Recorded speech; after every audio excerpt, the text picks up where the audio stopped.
What would I say to God in the midst of suffering? I wrote a little prayer to kind of express what I want to say to Him. So, if I may, I will read it. God, in your sovereignty, you allow suffering. You know what suffering is because of Christ's death. I accept that I will not be able to have clear-cut cause and answer on this side of heaven, but you will hold me in my uncertainties, and through your grace you will help me to cope. You are a faithful God, and you are covenanted to love me unto the end. So what you really care right now is about my trust in you. So Lord, please grant me sufficient trust to continue this journey in life for your glory's sake. Amen. When people are facing great suffering, whether it's a world disaster or just in a personal life, the questions tend to be not to do with ultimate evil in the world and how can God exist, but instead, does anyone love me? Does anyone remember me? Does anyone care?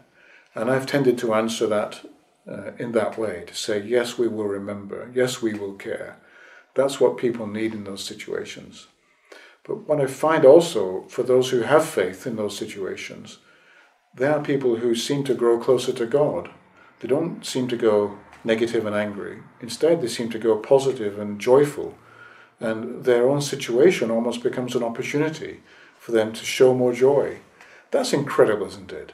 And it's coming from God Himself, that's the point. It's because God is a loving God. He's helping these people to experience some of Him, and it raises them out of their situation, even though they're still in it. I know that what I have given would sound quite sanitized, as if there were no emotion involved.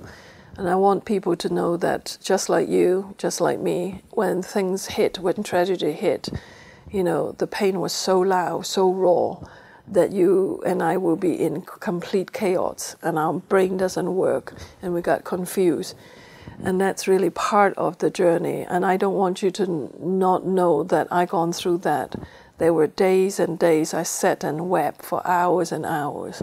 And so for those of you who haven't come to know Jesus and trust Him yet, in the midst of all this raw, deep pain, maybe you can try to see that that might be the megaphone from God.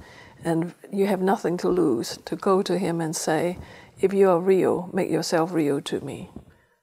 And He will.